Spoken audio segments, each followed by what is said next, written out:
Life in the camps. How can you describe a hell? Well, we would work from dark to dark. We would get up, it was dark, we would go to be counted first. We would have to line up 5 deep, and as long as there are people. My mother and the rest of the family were murdered in Treblinka. I was in 3 camps in Poland and 3 camps in Germany. And the beatings were constantly. It's all Jesus' fault. Every time we were hit, the guard would tell us, Jesus told us to hit you. Jesus hates you. I was raised that God is everything. God in the morning, God at noon, and God at night. And one day I took a look around where I was in 1941 or 42, and I said, there is no God. My mother lied. Well, what it was like to get out of the camps. First, we didn't believe it.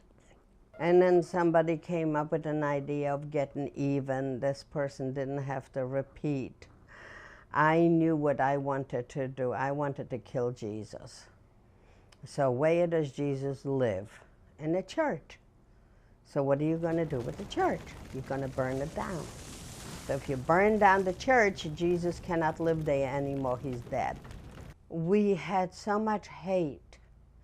And when we came back to the group, we reunited. I took my sister's hand and I said, it's time to go home. And after a while, my sister had married and gone to Israel, and I was going to follow her.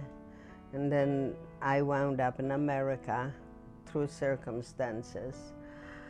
And shortly after I came, I met my husband. We got married. I was blessed with children, and many things happened. And one day, my oldest daughter comes home and she says, Mommy, Mommy, Mommy, I believe in Jesus Christ. He is the Jewish Messiah. I just couldn't see it. The same Jesus who killed my family, who put me in a concentration camp, who they experimented on, they beat and they killed. How can you believe in that? How can you believe in a God? I threw out my daughter because she believes in him. And I sent my husband into that house, and he became a believer. He didn't want to go to the synagogue with me, even though I had the best seats. But there he believed. I mean, it used to be a peaceful, loving house. Jesus comes in and there's war. I said, I'm going to teach them a lesson. I'm going to find the killer Jesus. And I went down the basement and I locked myself in. I looked in my Bible. Now, I knew in my Bible, the one the rabbi gave me, there's no Jesus in there. So I put it aside.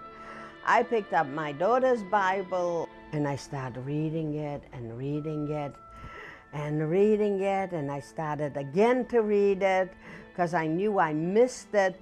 I was about 4 or 5 days in that basement. I didn't do housework, I didn't do cooking, I didn't do cleaning. Nobody was allowed to come near me. I was a tyrant.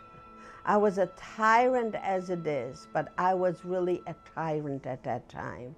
After reading it so many days, I just couldn't find any more excuses. I noticed that he was the lamb, not the lion. And he didn't kill me. He didn't put me in a camp. He didn't kill my family. That he died for me. Did you know that? He died for me.